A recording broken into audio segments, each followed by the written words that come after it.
Nomor 3. Roh pengertian. Yesaya 11 ayat 2 lagi. Roh pengertian.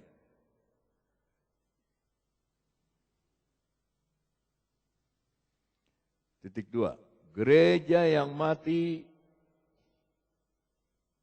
perlu mendapat pengertian tentang kondisi diri sendiri.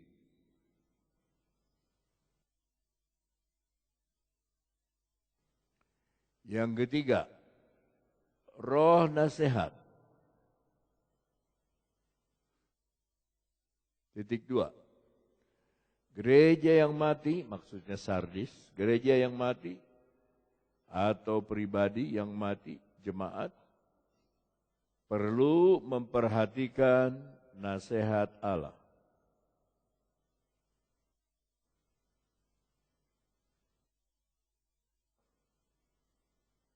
Yang kelima, roh keperkasaan.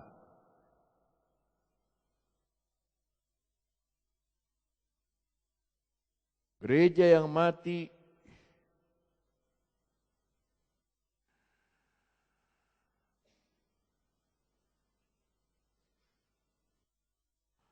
memerlukan kekuatan di dalam kehidupannya.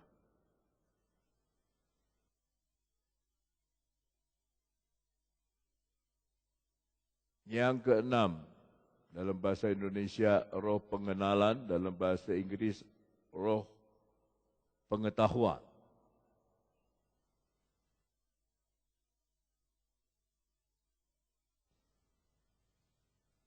Gereja yang mati memerlukan pengetahuan dari firman Tuhan.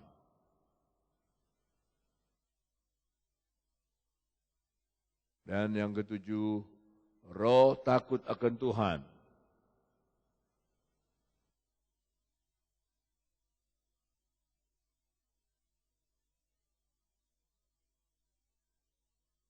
Kehidupan gereja yang mati perlu takut akan Tuhan.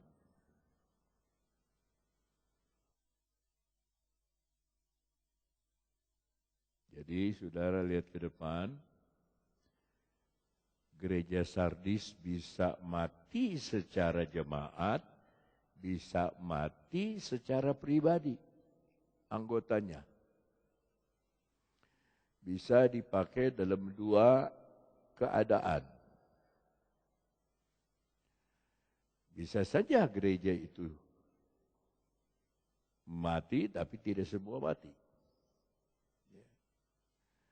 Di dalam ayatnya yang kedua,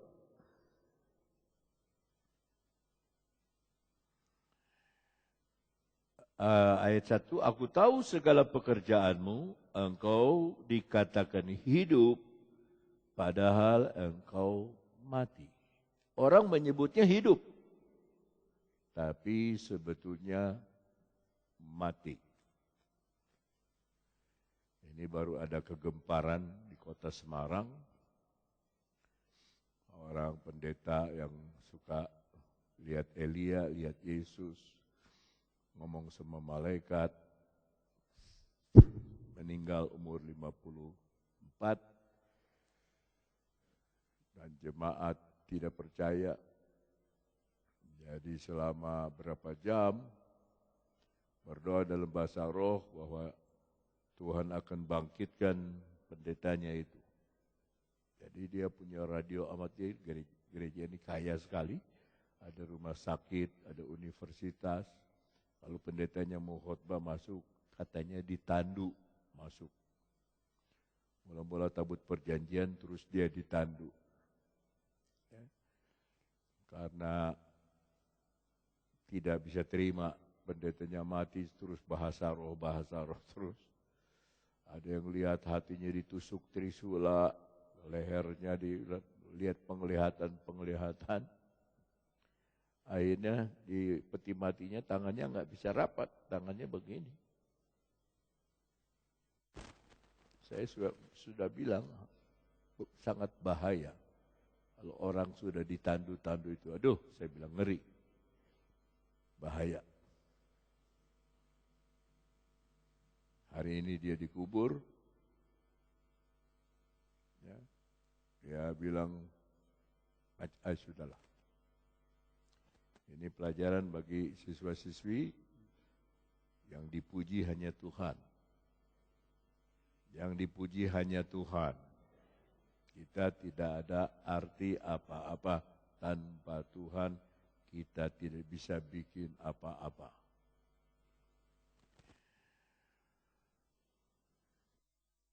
Puji Tuhan. Ayatnya yang kedua.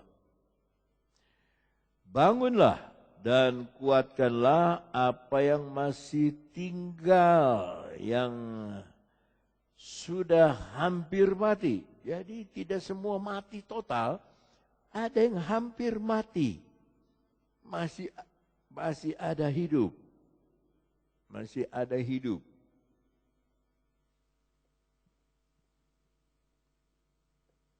Ya, bangunlah, ya, bangkitlah. Kalau bahasa Inggris, be watchful, berjagalah. Coba ulangi kata berjagalah. Dan kuatkanlah hal-hal yang tinggal. Artinya tingkatkan hal-hal yang tinggal itu. Berjagalah. Bagaimana kita mau mengkuatkan hal-hal yang rohani yang tertinggal kalau kita tidak berjaga? That are ready to die. Yang sudah siap untuk mati. Jadi masih ada hal rohani yang hidup, tapi menuju kepada kematian.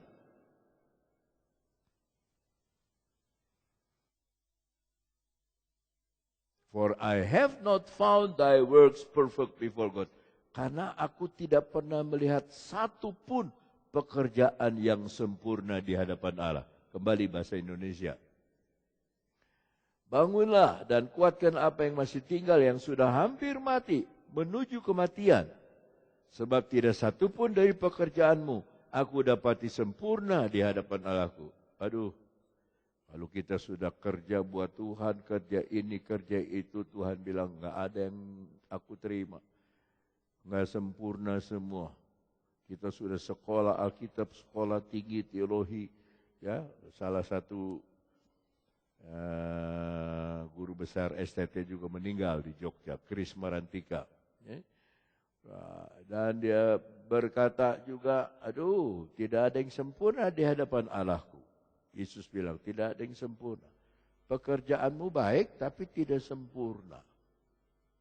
Ya, ada orang bisa berjalan, tapi dia sempurna jalannya, sempoyongan jalannya, ya, goyang dan sebagainya.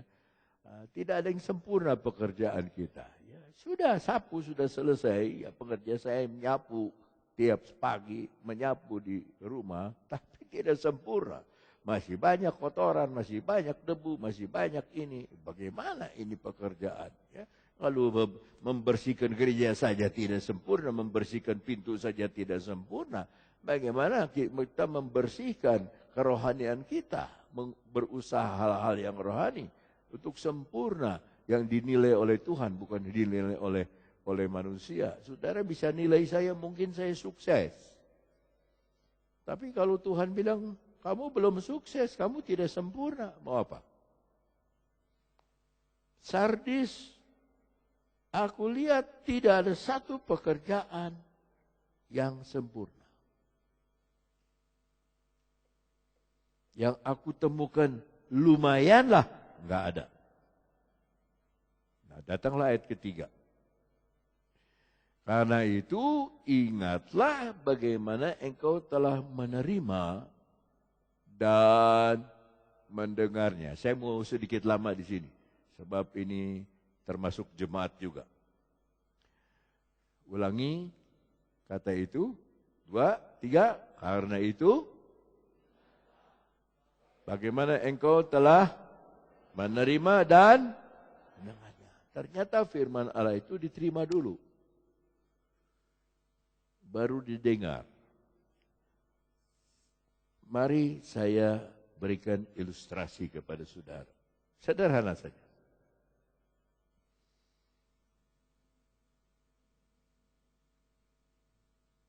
Kerendahan hati palsu. Saya orang gak baik. Saya orang gak layak. Saya tidak bisa. Saya gak bisa. Saya gak mampu. Saya jelek. Lupa bahwa 2 Korintus 5 ayat 17 berkata, kamu adalah ciptaan yang baru. Jadi itu kerendahan hati yang keliru. Tahu nggak saudara, ketika kita terima Yesus, saudara harus menerima kondisi yang baru itu. Sama-sama 2, 3, menerima kondisi yang baru, bahwa saudara ciptaan yang baru. Saudara mungkin belum belajar, tidak mengetahui, tapi ayat ini berkata, terima. Ingat, kamu terima dulu. Baru mendengarnya, kita lihat bahasa Inggrisnya. Remember therefore how that thou hast received. Ini sudah lewat. Ingat dulu kamu sudah menerima. Beda kan? Antara menerima dan sudah menerima beda. Berarti sudah terjadi waktu yang lampau, gereja Sardis. Kamu sudah menerima. Dan sudah mendengar. Heard itu sudah mendengar. Kembali kepada bahasa Indonesia. Dan mendengar. Bukan turutilah itu, tapi pertahankanlah itu. Haleluya. Saudara tidak mau bilang amin karena lemes, nggak apa-apa. Pertahankanlah itu. Haleluya. Dan bertobatlah. Sekali lagi kita ketemu kata metanoia, bertobat. Siswi, apa arti metanoia? Hah? Apa? Perubahan pola pikir atau memiliki pikiran yang baru. Kita suka pikir diri kita nggak bagus, diri kita tidak baik. Kita menilai menjelek-jelekan diri kita. Itu pikiran yang lama, kita mesti bertobat. Ya. Kita mesti bicara seperti Rasul Paulus. Coba ke dalam Filipi 4 ayat 13. Filipi 4 ayat 13. Sama-sama kita baca di depan. 2, 3. Segala perkara dapat kutanggung di dalam Dia yang memberi kekuatan kepadaku. Tidak ada. Bilang tidak bisa. Dapat. Nah, kalau dalam bahasa Inggris lebih kuat lagi. Dalam bahasa Inggris berbunyi begini. I can do. Aku bisa mengerjakan all things, segala sesuatu. Through Christ, melalui Kristus. Which strengthens me, yang mengkuatkan aku. Saudara pakai kekuatan saudara? Nggak mampu. Tapi kalau pakai kekuatan Kristus, saudara bisa berbuat apa saja. Saudara bisa melakukan segala sesuatu. Ya, melalui Kristus yang menguatkan kita. Bagaimana Kristus menguatkan kita? Kita menerima Dia. Kita mendengar Dia. Timbul kekuatan dari Kristus.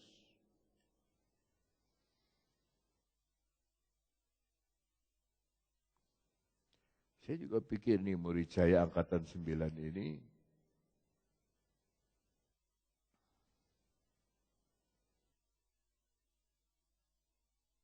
dia Punya gereja dilempar, dirusak, diusir.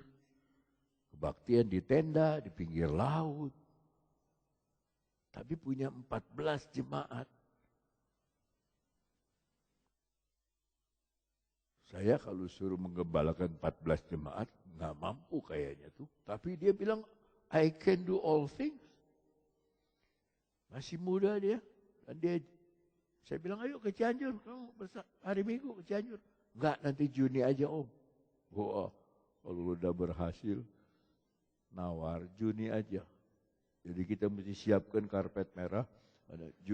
Juni dia akan datang. Dulu disiram air, sekarang Juni aja Om datang. Jual mahal. Jaim, jaga image. Haleluya. Kembali kepada Wahyu ayatnya yang ketiga. Karena itu ingatlah bagaimana engkau telah menerima dan mendengar. Turutilah itu atau bertahanlah, peganglah dan bertobatlah. Karena jikalau engkau tidak berjaga-jaga, lalai, aku akan datang seperti pencuri dan engkau tidak tahu pada waktu mana aku tiba-tiba datang kepadamu.